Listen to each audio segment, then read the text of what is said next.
Imagine stepping outside your cave, and staring into the eyes of a predator 3 times your size. Not in a dream. Not in a movie. But in your backyard, 50,000 years ago. Humans didn't always rule the world. In fact, for most of our history, we were prey. And the monsters that hunted us? They made lions look like kittens. These weren't just big animals. These were nightmare-fueled, evolution-forged apex killers. And the terrifying part? We shared the same forests. The same water holes. The same fate. Stay with me, because once you hear who we lived with, you'll never look at the past the same way again. Rewind to around 50,000 to 10,000 years ago, the tail end of the Pleistocene epoch. Modern Homo sapiens had just spread from Africa into Europe, Asia, and Australia. But we didn't arrive to empty lands. No. We entered a world already ruled by powerful predators and armored giants, a megafaunal planet. And every step we took outside our primitive shelters was a gamble between life and brutal, sudden death. Let's go continent by continent, and meet the monsters that shared our ancient Earth. Meet Arctodus simus, the short-faced bear. Standing over 12 feet tall on its hind legs and weighing up to 1,500 pounds, it was the largest terrestrial mammalian carnivore ever known. Faster than Usain Bolt. Seriously. It could hit 40 miles per hour, sprinting over open plains like a furry freight train. And it wasn't shy. Evidence shows it didn't just scavenge, it actively competed with saber-toothed cats and even stalked early humans. Imagine being a hunter, and realizing you're being hunted back.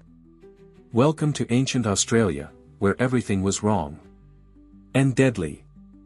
Enter the Megalania, a giant, venomous lizard estimated to be 23 feet long and weighing over 1,000 pounds. Yes, basically a Komodo dragon on steroids, with toxic saliva. But it gets worse. There was also Procoptodon, a kangaroo taller than an NBA player. And the Diprotodon, a wombat the size of a car. But guess what roamed alongside them? Early Aboriginal humans. They painted some of these creatures on cave walls, which means they didn't just hear stories. They survived them. In Ice Age Europe, our ancestors faced off with Smilodon, the iconic saber-toothed cat. Its canines were over 7 inches long, capable of puncturing bone. But here's the twist, it wasn't the most dangerous feline. That title might go to the European cave lion, 25% larger than today's African lion, with hunting strategies so advanced, they may have attacked in groups. Prehistoric humans in France painted these beasts deep inside caves, sometimes with spears through their bodies, a kind of prehistoric horror story in art form. Think birds are harmless? Meet Phoros, a 10-foot-tall flightless bird, weighing 300 pounds, with a hooked beak designed to crush skulls. These were apex predators, running at nearly 40 miles per hour, hunting small mammals, and possibly unlucky humans.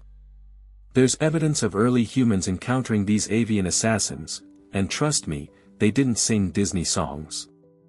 Africa has always been wild, but back then, it was next level.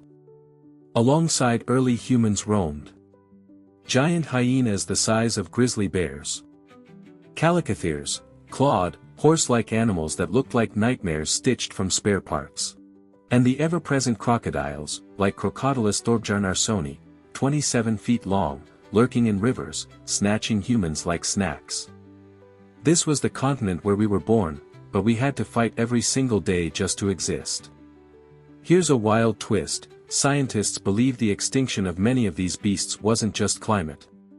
It was us. Early humans, armed with fire, tools, and teamwork, may have hunted these titans to extinction.